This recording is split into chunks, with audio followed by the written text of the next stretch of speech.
કોઈ પણ મોટી સંખ્યાનો વર્ગ તમે ખાલી 2 સેકન્ડમાં કરી શકો. આવી જાઓ વિદ્યાર્થી મિત્રો, ઝડપથી આવી જાઓ આપણા નવી શોર્ટકટ ટ્રીક સાથે.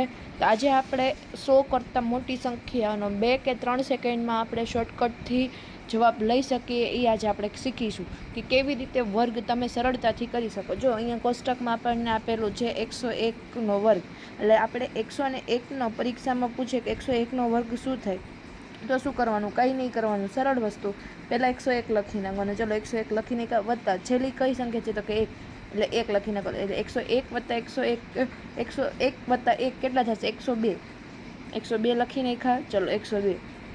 અને 1નો વર્ગ કેટલો થશે તો કે 1, એટલે 0 1, બરાબર. એટલે 101નો વર્ગ શું થશે? 10 20 1. હવે એવી જ રીતે ચલો ફરીથી આપણે હજી એક ઉદાહરણ લઈ લઈએ. 105. 105 છે, 105નો વર્ગ કીધો એટલે છેલ્લી સંખ્યા હોય એટલી ઉમેર દેવાની. તો અહીંયા છેલ્લી શું છે? 5. તો 105 વત્તા 5 એટલે કેટલી થશે? 110. તો પહેલાં 110 લખી નાખી. પછી છેલ્લે શું છે તો કે 5. તો 5નો વર્ગ શું થશે? 25. તો 105નો વર્ગ શું થશે? 110 25. રેડી? ચલો હવે હજી એક વધી વાળો આપણે કરી નાખીએ. 110.